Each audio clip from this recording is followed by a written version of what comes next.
11회차 공유해드린 무세금 올킬입니다. 함께 하신 분들 모두 축하드립니다. 첫 번째 경기 마치다 대 제프 유나이티드 분석 시작해보겠습니다. 마치다는 홈에서 수비 조직을 먼저 단단히 세우는 팀이다. 라인 간격을 좁히며 상대 공격 전개를 중앙에서 차단하려는 성향이 강하다. 미드필더진의 활동량이 풍부해 세컨드볼 싸움에서 쉽게 밀리지 않는다. 전방 압박은 과하지 않지만 유도 압박으로 실수를 끌어내는 데 능하다.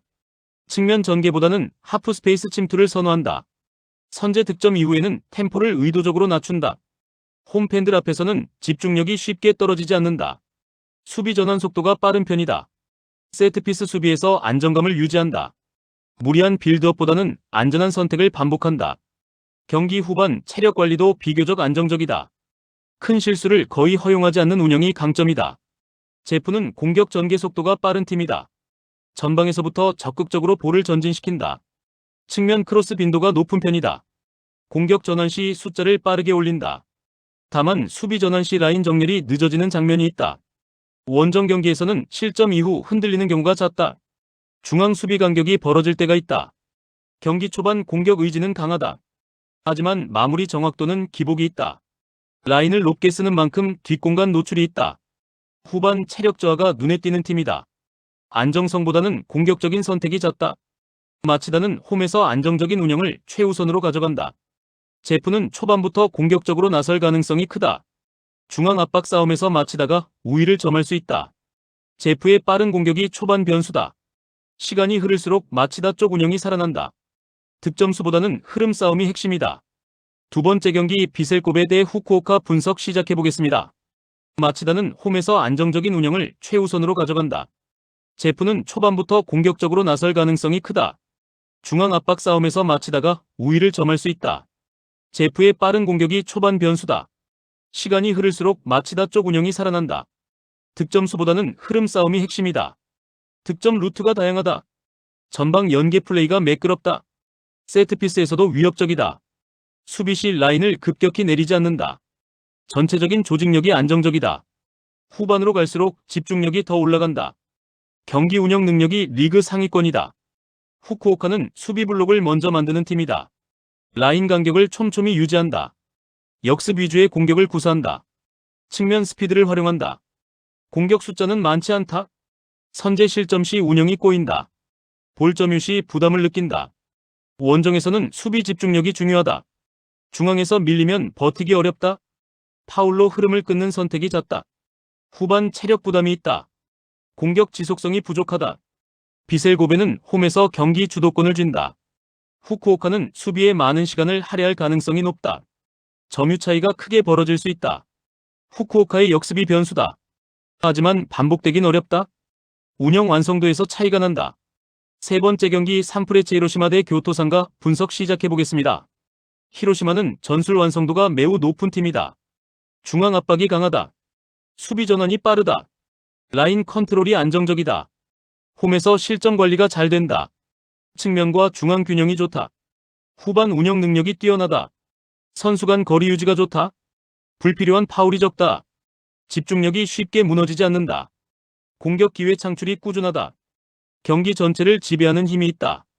교토는 활동량을 앞세우는 팀이다. 전방 압박 시도는 적극적이다. 다만 조직적인 압박은 아니다. 라인 간격이 벌어질 때가 있다. 수비 시 흔들리는 구간이 있다. 원정에서는 실점 이후 급해진다. 공격 전개가 단순하다. 중앙 싸움에서 밀리는 편이다. 후반 체력 저하가 잦다. 볼 소유 시 안정감이 떨어진다. 경기 흐름을 끌어오기 어렵다. 수비 부담이 크다. 히로시마는 홈에서 강한 흐름을 유지한다. 교토는 수비 부담이 크다. 중앙 장악력 차이가 분명하다. 경기 주도권은 히로시마 쪽이다. 변수는 제한적이다. 안정적인 흐름이 예상된다. 네 번째 경기 삼성생명 대 신한은행 분석 시작해보겠습니다. 삼성생명은 조직적인 수비가 강점이다. 트랜지션 수비가 빠르다. 리바운드 참여가 적극적이다. 공격에서는 세트 플레이 비중이 높다. 턴오버 관리가 비교적 안정적이다. 홈에서는 수비 집중력이 높다. 페인트존 수비가 단단하다. 외곽 로테이션이 빠르다. 무리한 공격이 적다. 경기 운영이 차분하다. 후반 클러치 집중력이 있다. 실점 억제 능력이 좋다. 신한은행은 빠른 공격 전개를 선호한다. 외곽 시도가 많은 팀이다. 공격 리듬이 좋을 때는 폭발적이다. 하지만 기복이 크다. 수비 로테이션이 느린 편이다. 리바운드 싸움에서 밀린다. 원정에서는 집중력 유지가 어렵다. 턴오버가 늘어나는 구간이 있다. 페인트존 수비가 불안하다. 후반 체력 부담이 있다. 공격 의존도가 높다. 수비 안정감이 부족하다. 삼성생명은 수비 중심 운영이 강점이다. 신한은행은 공격 기복이 변수다. 리바운드 싸움에서 차이가 난다. 후반 안정감은 삼성생명 쪽이다. 큰 흐름 변화 가능성은 낮다. 운영 완성도가 승부를 가른다. 5번째 경기 삼성화재 대 대한항공 분석 시작해보겠습니다. 삼성화재는 조직적인 블로킹이 강점이다. 중앙 수비 집중력이 좋다. 서브 안정성이 있다. 공격은 비교적 단순하다. 연결 플레이에 집중한다. 홈에서는 수비 집중도가 높다. 리시브 유지가 관건이다. 랠리에서 끈기가 있다. 무리한 공격을 줄인다. 후반 집중력이 살아난다. 세트 운영이 안정적이다. 큰 실수가 적다. 대한항공은 공격 자원이 풍부하다. 사이드 공격 완성도가 높다. 중앙 활용도 능숙하다. 서브 압박이 강하다. 수비 커버 범위가 넓다. 원정에서도 흐름 유지 능력이 있다. 연속 득점 구간을 만든다. 리시브 안정성이 좋다. 후반 공격 집중도가 높다. 블로킹 조직력도 안정적이다. 전체 밸런스가 뛰어나다. 경기 지배력이 강하다. 대한항공은 전력 우위가 분명하다. 삼성화재는 수비로 버텨야 한다. 공격 다양성에서 차이가 난다. 랠리가 길어질수록 대한항공이 유리하다. 홈 2점만으로는 부족하다. 전체 흐름은 원정 쪽이다. 6번째 경기 한국도로공사 대 대전정관장 분석 시작해보겠습니다. 도로공사는 수비 조직력이 좋다. 리시브 안정도가 높은 편이다. 세트 운영이 차분하다. 중앙 활용이 꾸준하다. 홈에서 집중력이 높다. 불필요한 범실이 적다. 랠리 유지 능력이 있다. 공격 분산이 비교적 잘 된다. 후반 체력 관리가 좋다. 수비 커버 범위가 넓다. 전체적인 밸런스가 안정적이다.